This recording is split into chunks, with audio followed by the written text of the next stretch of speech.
feared through Killarney. Now I'm back to hitching with a win.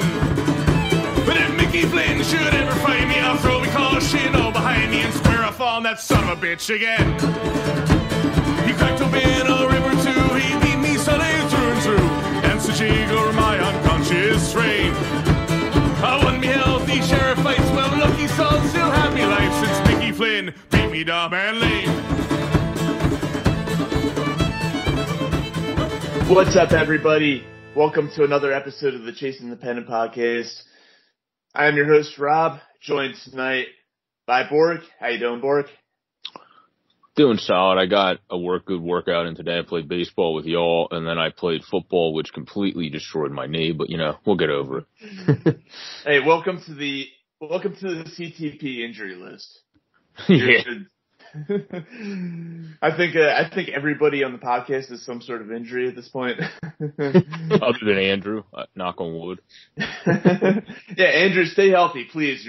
You're the last one. As long as our teams can start playing well, maybe. But I feel like they're going to give you some health issue the way they're playing. Other than that, Andrew, how you doing today? I'm doing pretty good, just... It's funny, even with nothing really going on, days just continue to go by pretty fast. Can't believe we're almost at the end of September and basically the end of baseball season, the regular season. So excited to jump into that and get ready to almost talk about playoffs. Yeah, almost. I'm kind of concerned about talking playoffs. We kind of got to do it because it's right around the corner, but I'm kind of concerned that if we talk about it now, we might jinx the Phillies and they go on like a 7-game losing streak or something like that. But anyway, it's around the corner. It's something we got to talk about. But before we do that, let's talk about the 7 games that stand between the Phillies and the playoffs. First off, 4 games in Washington. The Nationals are the last place team in the National League East. They seem like they've kind of wrapped it up for the season, packed it in. They don't really seem intent on winning many baseball games at this point. They're not playing very well. Andrew, we'll start with you. How do you feel about the Phillies after taking a series against a pretty decent Toronto team and kind of getting the bats going a little bit, getting a couple good outings from Velasquez and also from Zach Eflin? How do you feel about the Phillies going into D.C. for 4 games and taking on a bad Nationals team? Do you think the Phillies have a good chance here to really improve and potentially nail down their playoff position? Yeah, I think so far, knock on wood, we've done pretty well against the Nationals, and I think it's going to continue this week in terms of the starting pitching and the offense. Obviously, I think we all agree, concerned about when the bullpen comes into the game. But I think for the most part, I expect as long as Bryce can play, I expect them to get down there and continue to take care of business. I like, obviously I was a Kapler guy, but in this kind of situation, I like that you got a veteran manager here in Girardi, where he's been in playoff races before. And here down the stretch, I like having a veteran guy here rather than you see some of the other teams you're fighting with. The Reds got David Bell. He's a fairly new manager. Obviously, Brewers is Craig Counsell, I believe, right? Yes. Yeah, he's obviously been around the last couple of years, so he's experienced. But then the Giants, they have Kapler now, so I feel like we have advantage there in the manager situation down the stretch. So I think he'll do big things going down there to Washington and eventually to Tampa. But as far as those 4 games going, like you said, it seems like the Nationals almost packed it in a little bit. So you better go down there and take advantage. That's all I can say. And I don't think he'll pitch in that series because he pitched today, but I did like what I saw from Adonis Medina this afternoon. Making his debut. Yeah, Medina, I'm looking up the stat line real quick. He had a high pitch count, wasn't able to carry too deep into the game, but he goes 4 innings, 3 hits, 2 earned, and 4 strikeouts. Not the greatest first start ever, but effective and kind of gives us something to look forward to moving forward. Yeah, I thought the defense kind of let him down a little bit in the first inning, and that's what kind of led to some of those runs. Unfortunately, there was nothing error-wise to give him the unearned run, but he kind of ran into a little bit of a jam. I definitely could see some nerves when he first started because he couldn't really find the strike zone, but once he settled in, he looked a lot better. He got out of a bases-loaded jam in the second inning, so he managed it there after giving up 2 in the first inning, and then obviously the bullpen came in and ruined the rest of it. But I like the chances here, at least to get into the playoffs. Yeah. You mentioned the bullpen kind of letting it get away from them. How about a scoreless inning from Brandon Workman? It didn't mean anything. They still lost, but you don't see that very often. But the guy who came with him from Boston, Heath Embry, 4 earned runs in an inning and a third. His ERA climbs to 9. He continues to be pretty terrible for the Phillies, just like the rest of their bullpen.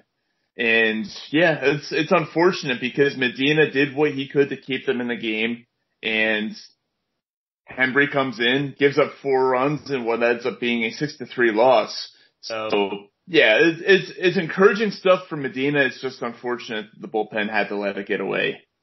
Yeah, absolutely. One thing on Embry, I was surprised that Girardi left him in for that second inning because he actually didn't look all that bad at his first inning. He kind of blew up that second inning. He left him in there, so I was surprised Girardi did that. Just because I don't think they've really tried to use him for more than one inning yet. So that was a little interesting move there by Girardi to do that. Yeah, real interesting. Taking a look at the pitching matchups here for the Phillies and the Nationals. Tomorrow we've got a very favorable one. That's Zach Wheeler going against Anibal Sanchez, who still has an ERA north of 7 at 7.38. And then moving on to Tuesday's Aaron Nola against another starter, Voth, who also has an ERA north of 7. He's at 7.17. So 2 very favorable matchups in that series right off the bat. After that, Zach Eflin taking the 3rd game of the series against Eric Fetty. And yeah, that's all I've got so far. Actually, the doubleheader is the second game of the doubleheader on Tuesday is still to be determined. So it looks like the Phillies are at least going to avoid, 2 out of the 3 aces that the Nationals have there, and it depending who the Nationals choose to go with for that second game of the doubleheader. But yeah, real favorable matchups pitching wise for the Phillies down in DC, and hopefully they can take advantage of it because sometimes the Phillies, they're kind of known for not exactly showing up when they have a not so great opposing starting pitcher. So yeah, hopefully these guys aren't too effective against us. The Phillies offense can get going, get in a nice little groove going down the stretch here. Yeah, I don't know if you want me to talk, but the team, I mean, I was surprised. I didn't think they had a chance against Toronto, to be honest, because we played so bad against the Mets, and Toronto is a hitting team, and our pitching was atrocious. Like that's not an overstatement in the Mets series. So, like when Jake Arrieta, who had a bum hamstring, pitched, and you picked him up, but you couldn't pick up your 2 aces, that's pretty disappointing. But then to bounce back and win 3 of 4, that is the exact opposite. So, do I know how to peg this team right now? Absolutely freaking not. This team I don't think anybody does. No damn sense whatsoever. Hey, if anything, they've shown resiliency. They've got that. They do have that. They do have that, but like if you're trying to like this is never a team you would recommend people to bet on because you can never figure out what the hell the Phillies are. You're like, no, dumbass, do not do that. Whatever you don't bet on the Phillies, you're an idiot if you bet on the Phillies because you just don't know what's going to happen. The only time you would ever want to bet on the Phillies is like the pitching matchups you just mentioned. You have Wheeler going against Sanchez, and I can't remember who you said was Voth against Nola, maybe? Yeah, who's also not very good. So, like, if those are the only times you should debate, but the money line's probably going to be ass because those are very good pitching matchups in our favor. And the Nationals are not very good. So, we need to take advantage of the Nationals, obviously, because they're not very good. Our division record, other than against the Marlins and the last series against the Mets, has actually been good this year. So you have to keep doing that because that also helps you in the overall standings because if you, they using the division record as one of those tiebreakers because every time I read the standings on Score, the updated standing just says such and such has the tiebreaker because of their interdivision record. So continuing to beat the division is going to be huge because this is the last series against the division. Then you obviously close out with Tampa. So yeah, that's one good point you bring up there regarding the tiebreaker. If the Phillies can go down there and win the series against the Nationals, it greatly helps them out in terms of seeding if there is a tiebreaker situation there. So that's certainly a good point you brought up there. Borek, we'll start with you this time. Is there any chance whatsoever of a letdown over these final 7 games? Well, obviously, like I said, you got to take advantage of the Nationals because, I mean, the team that I picked to make the World Series in the AL is none other than Tampa Bay Rays. So, yeah, take advantage of the Nationals and try to win at least one of those games. At least one. Come on, man. I think anything short of a series win there is going to be disappointing. Yeah, I just say we need more than one in that series. It's a 4-game series. Oh, that's a 4-game series. I forgot about that. It is, yeah. It's a doubleheader on Tuesday. With those games. No, I wasn't saying is the Nationals a 4-game series or the Nationals is a 4-game series. Okay, no, I was saying against Tampa you need to win at least one. Yeah, Tampa's. I thought you were saying you won against the Nationals. No. I was like, we need more than one. No, I was saying that's why you have to take advantage of the Nationals and then at least win one of those games against the Rays is what I meant. Okay.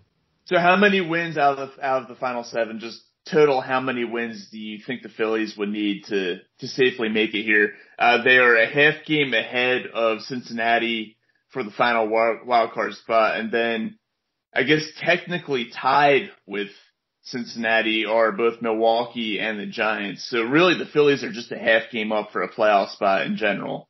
4. Yeah, I would say 4 because if you 4 and 3. If you sweep the Nationals, you already won 4 games. If you win 3 out of 4 and then beat the Rays, like I said, in at least one game, you're going to win 4. That's why anything over that is a bonus against Tampa because obviously they're one of the better, more consistent teams in the AL. So that have injuries to their bullpen, but actually have a competent general manager that knows how to have people that can back up the injuries to their bullpen, unlike this atrocious monstrosity of a GM in Mac Lenta. So eloquently worded there. He is a monstrosity, terrible GM. We all hate him. We've talked about that so much, though. So, Andrew, what about you? The final 7 games, once again, 4 down in D.C., 3 down in that shopping mall of a stadium down in Tampa. I like that comparison. How many of those final 7 do you think the Phils need to win for you to safely consider them to be a playoff team? I like Borek's number there at 4. I think I said on the last podcast to get to 30, and I think that's what you're going to need around 30, 31. So I like that 4 number to get safely, because if you only get to 30, I feel like you could be facing some tiebreaker issues. I will say, you just mentioned how the Reds and Brewers are a half game back of the Phillies. I think technically with all the Reds, Brewers, and the Giants. Yeah, with all the weird amount of games where the Reds and Brewers play each other Monday, Tuesday, Wednesday. So they're going to have to beat each other up. So they're basically I feel like going to eliminate one of those teams right there. So depending on who wins that series, and that's kind of advantage for the Phillies, is a team's almost getting eliminated right there in that sense. As long as you take care of business and against the Nationals, obviously taking care of your own business is the most important thing.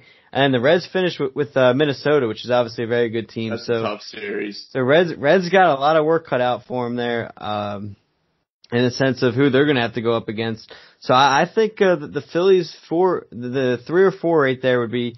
I think 3 would put us in a tiebreaker situation. I think 4, as you mentioned the word safely, I think that would get us safely in. So get the 31 wins. Whether it's sweeping the Nationals or however you want to do it. I mean, obviously the division games will be the biggest, like Borek mentioned, with the tiebreaker. So, and making things even more interesting, by the way, Milwaukee finishes up with, I believe, 4 games against the Cardinals, who are a game ahead of them, tied in the win column, 2 games ahead in the loss column, but they're a game ahead of them technically for the second spot in the NL Central. So things are pretty wonky here in the National League playoff picture. I don't think anything's going to be real clear probably until the final couple days of the season. So, yeah, lots of teams knocking each other out. And as far as that Reds-Brewers series goes, I think we're all going to be rooting for a sweep. I don't think it really matters who gets it, but yeah, if there's a sweep, that would be nice. Yeah, because if a team gets swept, they're obviously pretty much done after that, unless they went out after that side. But again, that kind of looks out in the Phillies' favor. I gotta look up who the Giants have to finish out the year. But in terms of what we just went over, I mean, I like the Phillies' chances with a bad national team there. And who knows, if the Rays clinch some things, by the time you play Tampa, they could be resting players. So hopefully, if the Rays can take care of business there and clinch as much as they can before that series, you can be looking at some easier games that way too. The Giants finished with 4 against Colorado and then 4 against San Diego. So nothing's easy there either. So a lot of division games there too for the tiebreaker situation. So I think the Phillies got the best schedule, honestly. Yeah, Colorado, not a great team record-wise, but they've got the talented players. They got Trevor Story. They got Arenado. They got guys who can, steal a series from a team that's above them in the standings. And honestly, more talented probably than the Giants. I wouldn't be surprised if that series ends in a split or maybe even Colorado winning that series.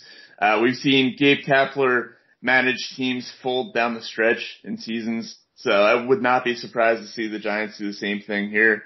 But the Giants 8-3 in their last 10. Well, they just lost the series. They just lost the series to Oakland. Yeah, but they did beat the crap out of them today, though. Did they lose? Or did they win today? Okay, yeah, so they might won 14-2. They might be 8-4 in their last 13, though. Our guy Darren Ruff hit a home run today.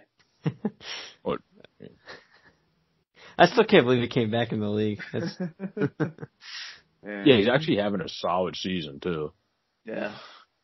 So anyway, potential if the Phillies do make the playoffs, it looks like there would be 4 potential first round matchups. If they finish in the 8th seed, it's probably going to be the Dodgers. If they finish in the 7th seed, it could be either the Cubs or the Braves. And if they finish in the 6th seed, it's probably going to be San Diego. Andrew, we'll start with you. Out of those 4 teams, A, who is the most intriguing matchup for the Phillies? And B, who do you give them the best chance against? I'd say the best chance would be the Braves. I think a team you're familiar with, a team you've played before, another team that's been beat up a little bit throughout the season injury-wise. Who knows how much health they'll have by then. I'd trust the Phillies going against them over the Cubs or Dodgers or even the Padres at this point. I think it'll be interesting because, I mean, any one of those 4 are going to be tough, obviously, especially with the way this Phillies team is shaping out to be from injury, from bullpen, from whatever issue you want to bring up. And it's all going to create interesting matchups because if I think we're only a game behind Miami, so if we jump Miami and you have to face San Diego, your path to the World Series, you got to go through San Diego first round and then the Dodgers potentially in the second round, which obviously is not your ideal scenario. So honestly, if you can you get matched up in the 7th spot, you get the Cubs or Braves. I think the Braves, cause I know Max Fried's having a good year, but I think Darvish, his track record more, I think I'd be more afraid of Darvish at this point with the year he's having over Fried. And then, it's almost like I feel like the Cubs and Braves are honestly similar teams, but like Rizzo, Freeman, obviously Freeman's better, but Rizzo's no joke, and then Chris Bryant's pretty good, Javier Baez. I feel like top to bottom, the Cubs have that better roster, so I think the Braves would be the best matchup, which is funny because I don't know if I said it on here, but I kind of wish the MLB, and it would be unfair to some teams, but I kind of wish the MLB would make a rule where no division matchups first round, just because you just spent 60 games messing around with your division and the counter division as well. And it just, in a way, it'd be a little boring to kind of get matched up with a bunch of division teams first round. But, if that's what our case and that's our best road, I'll be fine with it. Yeah, and real quick, I just want to correct myself. If the Phillies played the Padres, it would be as the 5 seed in the 4-5 matchup, not as the 6 seed. The 7 seed and 6 seed are basically interchangeable between playing the Cubs and the Braves. I'm actually going to disagree. I would rather have the Cubs personally, just because their bats, yeah, they have some guys, but they only have one full-time player who has an average over 260, and that's Ian Happ. Contreras is only at 246. Rizzo having a rough year at 211. Javi Baez having a rough year at 209, and Schwarber at 192. So their big pieces in the lineup really have struggled a lot this season. They've relied on their pitching. And also, I want to note that they're 10 games over 500 right now. They started off the season, I believe, 13-3. They've played 500 balls since then. So ever since that 13-3 started, it really hasn't been pretty out there at Wrigley Field. And I think that the Cubs are a team that's kind of coming into this, they're pretty safe in terms of the playoff spot, but I don't know. They're just not. They're kind of backing into the playoffs and really don't have a whole lot of momentum going. So I'm actually going to say the Cubs would be the team that I want to face the most. Although you make good points about the familiarity with the Phillies playing the Braves, and they matched up well with them this season, and the Braves having their issues with pitching outside of Fried. So that could certainly go in the Phillies' favor, especially being a short 3-game series. You get Wheeler and you get Nola out there. And honestly, the Phillies could take on anybody with Wheeler and Nola. So there's a real chance for an upset for the Phils in the first round there. Borek, how do you feel about this? Out of those 4 teams that I mentioned, who do you feel the best about the Phillies going up against? I was going to also say the Cubs, because their pitching has got, Lester started really good, now has sucked recently. It hasn't been bad. I've watched some of the games on MLB TV. He's stunk in some of these games. It's worse than bad. So, if he can't get going for the playoffs, you don't have that veteran. Yeah. You have Hendricks, who's... Hendricks, no joke. But Hendricks also doesn't have the deep playoff experience of John Lester through and through with the Red Sox and then with the Cubs when he went over to... And with the A's, actually. I skipped the A's. With the A's also. Which is the main reason they made that damn season and did decent in that series when he was on Oakland. But if he gets going, that helps because Darvish and Hendricks, with the hitting numbers you just said, the Cubs ain't getting far. They're going to need other pitching to pick them up to get to the World Series or to the CS and because you're not going to just keep being able to survive Ian Happ being the only guy carrying your lineup, who's a good ball player, don't get me wrong, but he's not the guy when you look at the Cubs, you go, this guy is going to be carrying the team this year, ladies and gentlemen. No, you have Anthony Rizzo and you have Chris Bryant and you have Javier Baez. Ian Happ is not the guy you point to saying this guy's going to be carrying the team. So I would say it's the Cubs. The most intriguing matchup, because we always play them well for some ridiculous reason, is the Dodgers. Because we, for some reason, always figure out how to play the Dodgers well. And also, we know our Phillies team, they play up to better talent, they play down to worse talent. So, going by that logic, all of a sudden our bullpen could be like, you know what, guys, we don't absolutely flat out suck. And then somehow pitch decent for 3 games.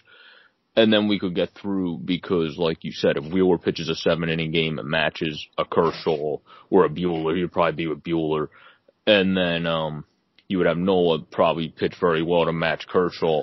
We could definitely upset the Dodgers and then make their fans go home crying, Good old first would seed be nice. To the 8th seed, but that would be the most intriguing. I wouldn't love that as the matchup because I would be more nervous going in where the Cubs, I think we actually could beat the Cubs. By the way, we wouldn't send their homes fan crying. They'd already be home crying. That's true. That is a good point. Yeah. I was going to ask, does anyone know, are they allowing fans for that first series? I know they're going to try to get them in the playoffs. I didn't know. Did anyone hear in the first round? I haven't heard anything to that effect. I'm just assuming there won't be any fans, at least for the first round. Because that first round stays in the better seeds park. It does, yes. So that's why if they do allow fans to the playoffs, it'll be interesting to see what happens there. Because I read they were trying to get them in for the World Series and then the bubble destinations too. But I didn't hear anything about that first round, so I didn't know if you guys did. I haven't heard championship series. Just championship series. Okay. And then the World Series. So the last 2 rounds is what I heard. Could be wrong, but that's what somebody told me. So if they're wrong, that's on them, not me. We'll continue to keep our eyes and ears open on that and see if there are any changes with that. But as of right now, I believe there won't be any fans, at least in the first round. Yeah. So, I think, the Phillies, they have a real chance to win in the first round, and because of those 2 pitchers, because of Nola and Wheeler being able to go, and then if it comes down to a game 3, we're looking at most likely Zach Eflin, who pitched really well his last time out, and he's kind of hit or miss, but I think it's fair to say that this year he's been decent enough more often than not. So I certainly. I wouldn't have the highest level of trust in him, but he's not the worst guy ever to go to in a decisive game 3. So, yeah, I think that if the Phillies do get in, things can get real interesting no matter who they're playing. Borek, you mentioned they've had recent success against the Dodgers. Last year, they did get swept out in LA, but they split the 4 games in Philadelphia. And, the Cubs, as we said, not playing great baseball right now. The Braves, the Phillies matched up well against them. And the Padres, the Phillies always seem to play well against San Diego. Granted, for many of those years, San Diego was never anywhere close to as good as they are this year. So it'll be interesting to see. And I think it'll be fun to watch this team, make their push towards the playoffs. Hopefully they can get some things going and get some guys healthy. And, Andrew, we'll start with you. Got some injury, maybe not updates, but some more injury concerns today with Bryce Harper and his back injury. Hopefully it's nothing major. Hopefully it's something that, he just needed the rest of the day off from. And also, JT still out of the lineup. Reese, not really sure when he's going to be back as well. So, and Wheeler, obviously, he's still slated to pitch in the series against Washington, but he's got that fingernail issue that we've got to keep an eye on. How concerned are you, Andrew, with the state of the Phillies injuries? And do you think that any of these guys, when they come back, will be able to be as effective as they were before they went down? First off, with Harper, I'd say yes. I think he can still be effective. I read, Girardi said in the post game, I don't know if you guys saw this, Harper's been dealing with the back injury since game 1. And I guess today it just bothered him more than other days. So Girardi said he's going to take it day by day, and hopefully he's in the lineup tomorrow, but we'll see, obviously. So that was a little concerning to find out. He's been dealing with it all season. But then on the other part, I guess he's used to it. So in terms of how effective, I wouldn't see it affecting the way he's been playing this year. I think Hoskins, with it being his non-throwing arm, it's an interesting situation whether they'll get him back and whether he'll be able to DH or just play first. I mean, Alec Boehm's honestly looked better at first and third, I think. I don't know if you guys agree with that defensively, but I think Boehm has been more effective in the 3-hole now that they moved Harper up to take Hoskins' spot in the 2-hole. So that spot in the order, I think Boehm has been very effective. Yeah, as well. So I think Hoskins swing-wise, I think he could be all right. I don't know much about. I mean, obviously it's a serious injury. He's rumored to maybe have to get Tommy John. Maybe they wait till the off season if he can play through it just to get his bat back in there as a DH. JT seems pretty close. They said he might be able to DH tomorrow, just not catch. So it'll be interesting to see what they do with that as well. With hip being his hip, though, I'm kind of worried about his swing there. Obviously, a lot goes into obviously needing your hip there. So I think I'm a little worried about JT's return. And then the other concerning thing for me, we obviously know our lack of depth at certain spots. Well, I don't know if you guys saw, but with that first round of the postseason, they're not giving off days. So, I mean, obviously I know it's only 3 games, so it's just like any other series, but still used to playoffs having that kind of off day in between a game here or there, but they're going straight through, no off days. So I think that's honestly a disadvantage to the Phillies in that sense because, as you mentioned, Rob, with all the injuries already, you don't have that kind of one-day rest there to get some of these guys back. You got to go full force, and obviously Girardi's been hesitant throwing some relievers back-to-back nights. So I am a little concerned with the injury standpoint in that sense as well, as you don't have that rest like you normally would in a playoff spot. So I'd say it is very concerning. Luckily, I think some of those injuries you might not see too much of a drop off outside of JT. Obviously, depending on how his hip feels or whatever. But it'll be interesting to keep watching. Huh? Yeah, and it's interesting what you brought up about Harper. That he's apparently been hurt since day one. You wouldn't have guessed it by the way he started off the season. Hitting the cover off the ball. Yeah. But maybe, do you think that explains the funk that he went into the fact that he's been dealing with a back injury? Yeah, I think I could say a lot. I mean, I'm sure I've never felt anything what he's feeling right now, but I mean, having a back injury can't be too good when you're swinging and turning your back like every day, especially with the amount of doubleheaders they've had and everything. And it explains probably some of those rest days that we're out here questioning why Girardi's giving Harper some of the days off he's giving him, and that's probably why. I mean, if he's feeling that, and I think it does go to show it because, I mean, after all those doubleheaders and you're out there playing every day, it's definitely going to take a wear and tear. Not only a healthy body there, but even with a lingering injury like that. And obviously one swing can really change anything. So I think it does explain a lot of some of that slump. Again, we talked about before how he's an up and down player, but this slump I felt like was a little longer than usual. So I think maybe part of it was due to the back injury. Yeah, and also the fact that he's out there in right field, not exactly the most active position defensively, and maybe it gives it a chance to tighten up and stiffen up between plays as well. So that's something that could be a factor. Borek, what are your thoughts on these injuries? Any concerns from you and in terms of the guys who are out and, hopefully on the verge of coming back? Yeah. I'm not just from, I feel like the whole Reese thing, yeah, it's good that it's not on his throwing hand, but at the same time, that's your lead hand for hitting as a right hand. It is, yes. So that's not very good to have your elbow barking while trying to hit. Yeah, it's good. I feel like that might even affect you more than your hip. Because, you're leading with your hand. At least if you can twist a little bit, you can kind of get a little bit of oomph there. I mean, Chase Utley played with a broken hip and didn't tell anybody until the end of the damn season. And was like, oh, by the way, I have a broken hip. It's like, wait, what?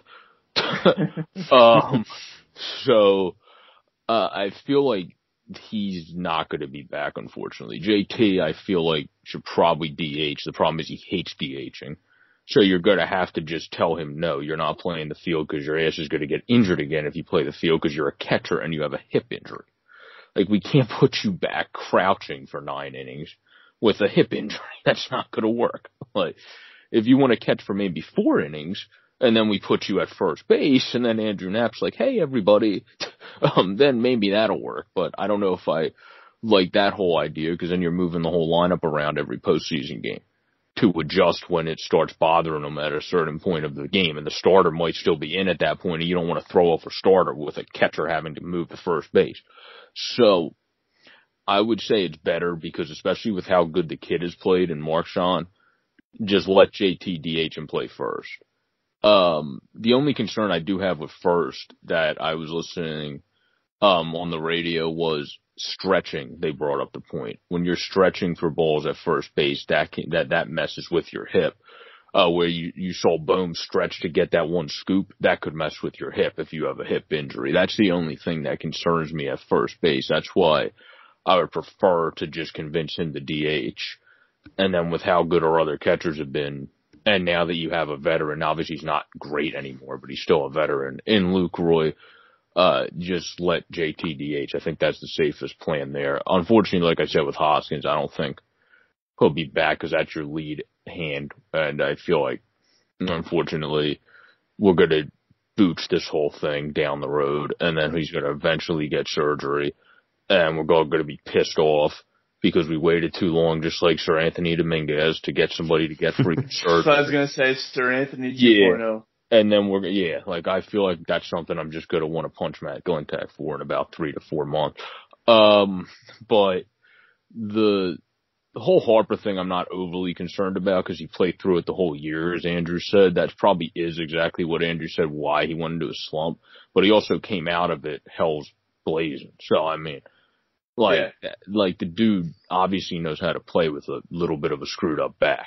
So he kind of chased the guy just murdered 3 baseballs in the span of 2 days. Yeah.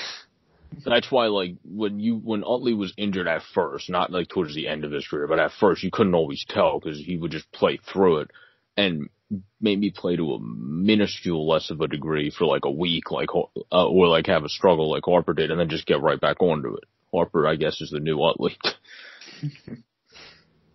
Yeah. Also, an interesting thing you mentioned about JT, the defensive aspect of catching with the injury.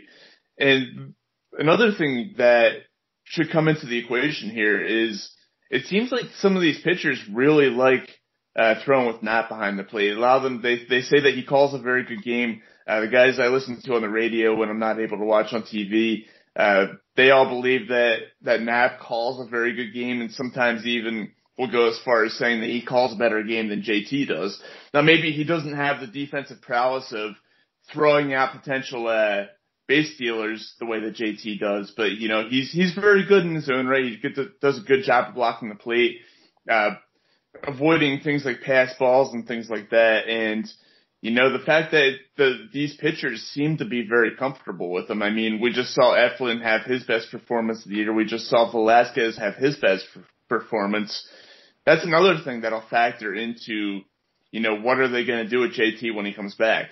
And because of that, I tend to agree with you, Borek, that he is probably going to be DHing at least for the remainder of the regular season and maybe even into the playoffs. Yeah, you just want to play it safe when you have a star player in your lineup that's also a star hitter. You don't want to screw him up right away like we tend to do with Jay Bruce when he comes back. So hopefully that doesn't happen again. Or maybe their mindset is we won't get this guy injured even more, knock down his value so that we can sign him at a lower rate in the offseason. Be a very demonic thing to do, but yeah. Yeah, absolutely. Oh, man. Anyway, taking a look at the teams that are projected to be in the playoffs right now, as we speak, and in the American League, if the season ends today, the 1 versus 8 would be Tampa and Toronto. 2 versus 7 is Chicago, the White Sox, and Cleveland. 3 versus 6 is Oakland at Houston, and the 4-5 matchup there is Minnesota and the Yankees. And then in the National League, the 1-8 is the Dodgers and the Reds. 2-7 right now would be the Cubs and the Phillies. 3-6 would be Atlanta and St. Louis, and then the 4-5 would be a playoff matchup that I don't think anybody would have ever envisioned seeing, the Padres and the Marlins. Borek, we'll start with you. Any particular series outside of the Phillies that you think would be really interesting? And it doesn't have to be a matchup that I mentioned. It could be one that could possibly come to fruition in the first round. Is there any matchup out there that you think would be a really intriguing one to watch?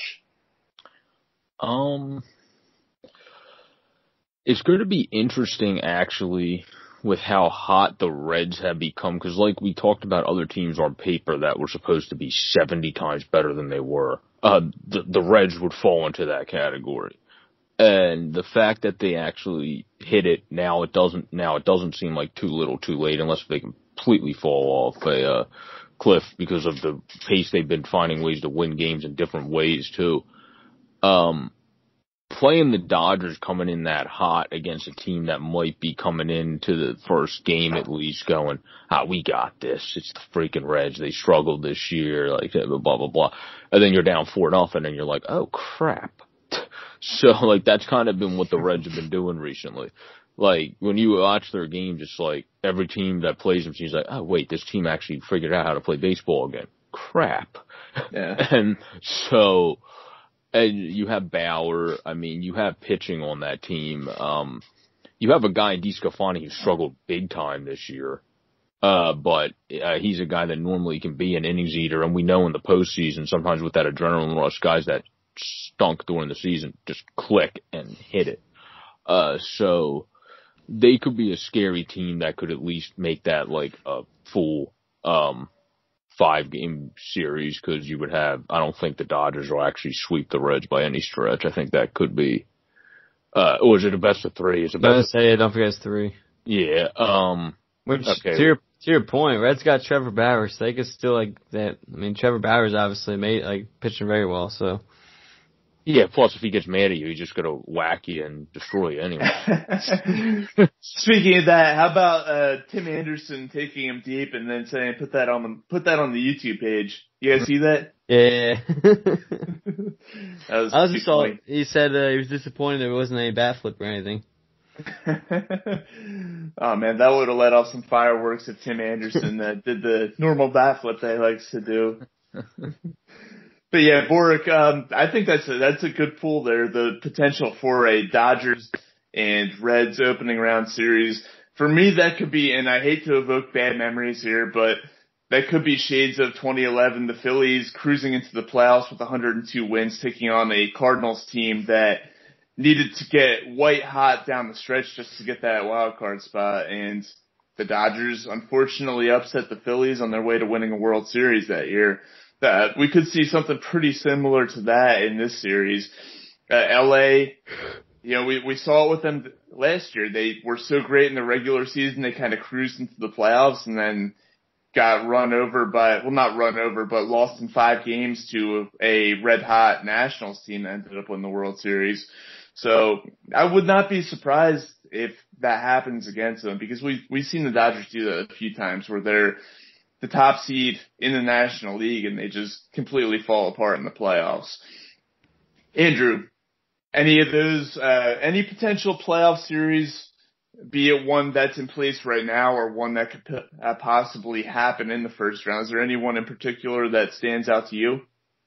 Yeah, I'd say over on the AL side, the Yankees-Twins. If the Yankees get healthy, I know everyone's high on their offense. You can see a pretty good battle there. I mean, I know I'm not as high on the Yankees as a lot of other people are, but I know just around from a fan standpoint, that could get wild in terms of offensive wise, especially the way the Twins pitching has kind of struggled this year, along with the Yankees. You could see a really high scoring series there. In terms of that series, over in the NL, the Cardinals Braves kind of intrigue me just because I don't remember when it was, but I think this could be the first time they face each other in the playoffs since that one series where they had that infield fly rule called on that very bad call, and then the fans threw the trash. So I feel like that could be a rejuvenated, kind of like heated series. So I think that could be a pretty cool series to watch if that holds true between the Braves and the Cardinals. But over on the AL side, it's kind of funny, and this is what I was kind of talking about, the division matchups first round. Every single matchup in the AL, if it ended today, would be a division game except for the Twins and Yankees. So obviously with the division games are at stake, and they're obviously rivals at that standpoint. So the AL's got a lot of intriguing matchups, to be honest. Yeah, it really does. And I was actually going to bring up that Yankees-Twins possible matchup there. This has got to be a nightmare scenario for Twins fans. I read that out of the last 7 times that the Twins have made the postseason, 6 of those times they have been eliminated by the Yankees, and they have lost 12 straight postseason games to the Yankees as well, which is a major league record for one team beating another in consecutive games in the postseason. So the Yankees just absolutely owning Minnesota in the playoffs, and I'm sure that Minnesota fans are cringing at the thought of having to take on the Bronx Bombers once again. So that'll be an interesting pool there, and I'm sure it'll be if Minnesota could win that series, it'll be like a weight lifted off the shoulders of every Twins player and fan to finally dethrone the Yankees. Yeah, I actually work with a Twins fan, and he keeps telling me he just wants anybody in the AL except for the Yankees first round. He's like, I really don't want to have to deal with that first round. I've dealt with it enough in the past. Please give me everybody else. That was a whole segment on Intentional Talk this week, where Chris Rose was like, you can hook the Twins up to a lie detector. They're obviously going to tell the public that, we don't care who we play. Hook them up to the lie detector, and that thing's going to be going nuts. Once they say we don't care who we play, it's going to be going lies, lies, lies. So. That's great. Well, the one thing that stands as it is right now, the Twins would have home field for that series, so that could help. Although with the luck they've had against the Yankees, I doubt it will. Andrew, you were going to say something? I was going to say, in terms of the Yankees, since we're talking about them right now, I can't believe how good Luke Voigt's done this year. Like, I talked so much crap on him in the beginning of the year, and now he leads the MLB in home runs. I'm like, I never saw that coming. Yeah, he's been a monster for them this year. That's why I listened to the podcast and got really pissed off. Man, it's crazy. In the absence of Stanton was out for a long time. Judge dealt with some injury issues. The Yankees, as a team, were decimated with injuries, and Luke Voigt kind of just carried them through that, and he's just been an absolute monster. And now that they're starting to get healthy again, you're seeing them get back to those winning ways, so they could be a dangerous team in the American League. One series that I have pegged is the one that I mentioned that I don't think anybody would thought that they would see in their entire lifetime, and that is the Padres taking on the Miami Marlins. I think, first off, who had Miami even sniffing the playoffs this year? I think a lot of people had them pegged as probably being a last place team again. They've surprised a lot of people. They've continued to give us Phillies fans headaches. And on the other hand, you've got that young, really talented San Diego team that has really kind of been pushing LA all season for that NL West crown. They still have an outside chance of actually getting it, although I doubt it'll happen. But yeah, you have that really young, really talented San Diego team in the playoffs for the first time since 2006. They actually clinched that today. And then you have the Marlins, who haven't made it since they won the World Series in 2003. And here's a fun fact. The Marlins have made the playoffs twice in their existence, both times as wild card teams, which they technically would not be this time around because they would be the second seed in the East. But both times they made the playoffs, they ended up winning the World Series. So they're 100% in playoff appearances resulting in World Series wins, and probably not going to continue that trend this year. I'm sorry, what's that? Florida this year. Tampa will make it in Miami. Might be the least watched World Series of all time. Yeah. Well, yeah. Anyway, yeah, to me that's a really intriguing matchup just because I don't think anybody envisioned it happening, and it's two teams that haven't been in the playoffs in a really long time. So it'll be nice to see some fresh faces there as well. Yeah, I like that pool by you right there. Especially just imagine a young duo or young pitching matchup of Sixto Sanchez versus I'm blanking on his first name, but Lamet on San Diego. Like that. Nelson Lamet. Yeah, that pitching matchup that could maybe come to fruition. That would be just an insane battle by two young rookies. Right. Oh man, and imagine this for pitcher versus batter. Sixto going up against I'm drawing a blank. Why am I drawing a blank on his name right now? Tatis. Yeah. Tatis. Sixto and Tatis. That's just straight up power. Power versus He's power. gonna win that battle right there. I'm taking Sixto. You're taking Sixto? Borek, who do you take? Sixto and Tatis.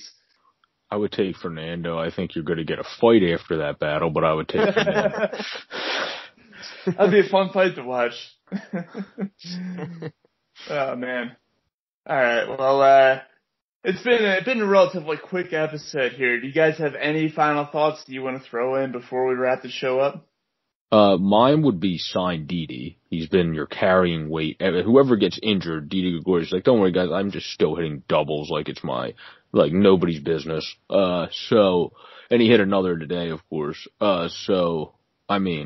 Didi Gregorius needs to be re-signed. He's that dude. Obviously, we know we want to re-sign JT Realmuto, but that's just Captain Obvious stuff at this point. So sign Didi Gregorius. He's been very good. Don't be stupid, Matt Glentak, for once in your life, and sign Didi Gregorius.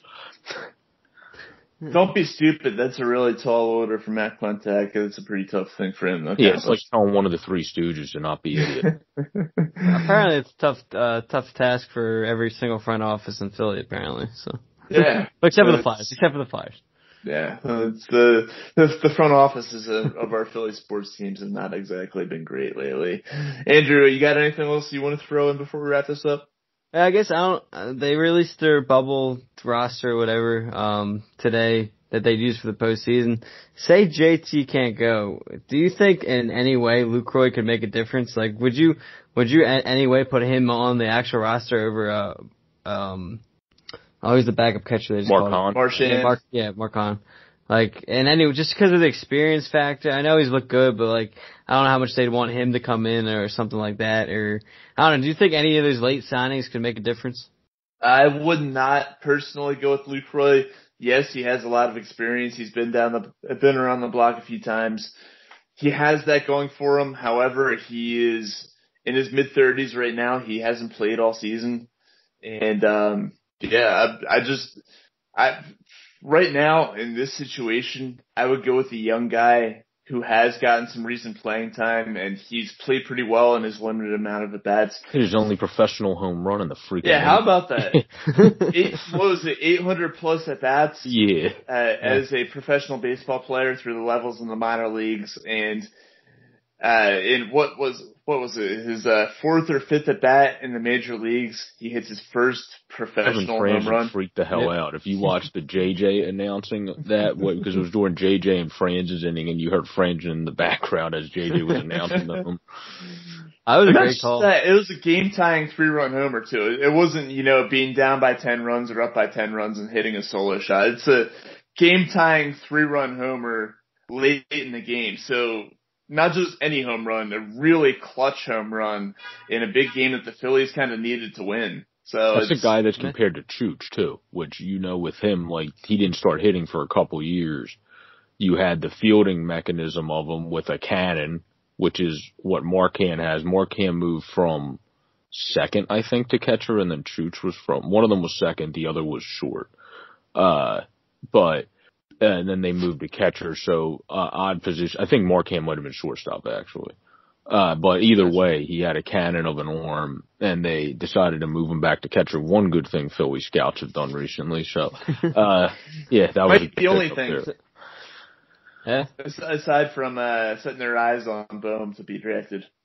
Yeah, and I like Abel too that we got this year. Hopefully, he's capable of being a good pitcher. I did not want to say able, so. I actually do have two more things from this roster. One is they did include Jose Alvarez, which I thought was interesting. Maybe they can get him back for a playoff once the playoffs start. Maybe there's a slight chance they can get him back, because I thought they originally rolled him out for the season. So I thought that was pretty intriguing that he was listed underneath the left-handers there. So maybe they're expecting to have him back ready for the playoffs, which would be obviously a huge addition to this struggling bullpen. And then my second thing would be, what would you guys do? I think I'd go with Hector, honestly. But it's obviously, assuming we hold on for a playoff spot, who do you ride out as the closer there in that first series? You just go bullpen by committee. I think you got to do by committee. I like what Hunter was able to do. He closed out a game the other day. I wouldn't trust him fully in the closer spot. I think he's more of a setup man, if anything. But, he's been the most consistent reliever this season. And if you got to use him in that ninth inning or wherever to close out a game, I think that he's probably the number one option to go to at this point. Hector has been really inconsistent. He kind of held on by a thread when he got his last save opportunity. He definitely made things interesting there, as he has throughout the course of the season. And then, obviously Brandon Workman has been a complete disaster, so you don't want to go with him. No, I would rather go with David Hale after how he had an opening the other day than freaking Brandon Workman at this point. Yeah, and as far as Alvarez goes, I mean, the guy sacrifices family jewels for this season, so you got to put him on the postseason. Maybe he should close because he has the balls to close. There you go. Anyway, before we wrap up here, I just want to give a shout out to the band responsible for our intro and outro music. That is the Jackdaws. You can find them online at www.thejackdolls.com. They have a Patreon account at patreon.com/thejackdolls. Celtic rock music, really good stuff. I love listening to them. You would too. Just give them a listen. Once again, www.thejackdolls.com or patreon.com/thejackdolls. Also want to give a shout out to Just Food. You can reach them by phone at 215-794-3663. They've got a location in Buckingham, Pennsylvania, in Buckingham Green off of York Road. Their owner, Asian Rob, great guy, great friend of the podcast. Really amazing selection of food there. I go there pretty frequently and have never once complained about anything that I've ever eaten from there. Always great stuff. Once again, Just Food, 215-794-3663. It's 215-794-FOOD. Located in Buckingham, Pennsylvania, in Buckingham Green, off of York Road. We thank you for listening to this episode of the Chasing the Pennant podcast. And hopefully the next one we have coming up, we'll be previewing a playoff matchup. I used to be revered and feared through Killarney. Now I'm back to hitching with the wind. But if Mickey Flynn should ever find me, I'll throw me caution all behind me and square off on that son of a bitch again. He cracked open a river too, he beat me Sunday through and through, and such over my unconscious frame. I won me healthy sheriff fights, well lucky son still have me life since Mickey Flynn beat me dumb and lame.